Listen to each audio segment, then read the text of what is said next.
Bismillahirrahmanirrahim. Assalamualaikum warahmatullahi wabarakatuh.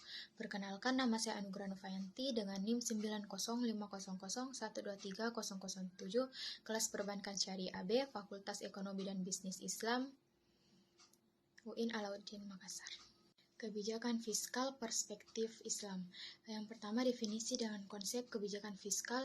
Kebijakan fiskal adalah kebijakan ekonomi pemerintah yang berkaitan dengan pengelolaan penerimaan seperti pajak dan pengeluaran negara untuk mencapai tujuan tertentu seperti pertumbuhan ekonomi, pemerataan kesejahteraan, dan stabilitas harga.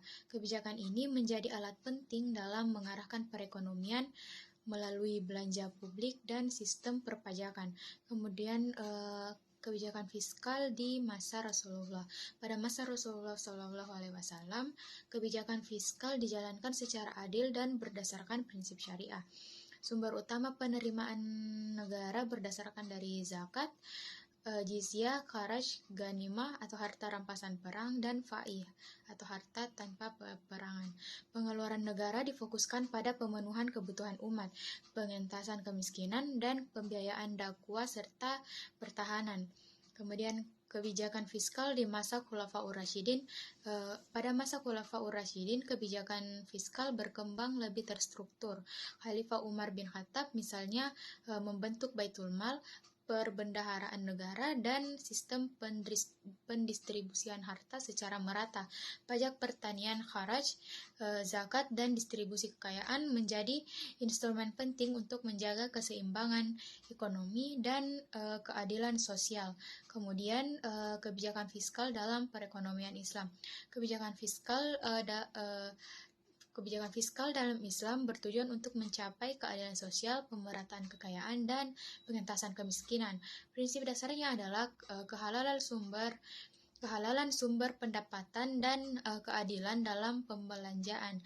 Instrumen fiskalnya meliputi zakat, infak, sedekah, kharaj, dan pungutan lain yang dibolehkan syariah dengan pengelolaan yang amanah dan transparan. Kemudian kebijakan fiskal dalam aliran ekonomi modern.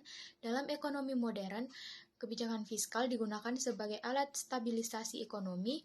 Aliran Keynesian menekankan pentingnya peran aktif pemerintah dalam pengeluaran untuk mendorong permintaan agregat. Sementara aliran klasik lebih percaya pada peran pasar, sehingga kebijakan fiskal dipandang perlu dibatasi agar tidak menciptakan distorsi pasar. Kemudian formulasi kebijakan fiskal Islam di era modern. Formulasi kebijakan fiskal Islami di era modern menekankan integrasi antara nilai-nilai syariah dengan sistem ekonomi kontemporer.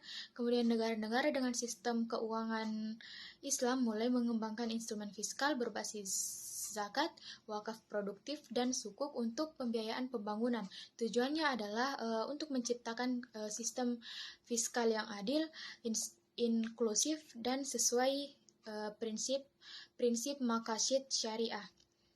Sekian yang bisa saya jelaskan dengan singkat, kurang dan lebihnya mohon dimaafkan. Assalamualaikum warahmatullahi wabarakatuh.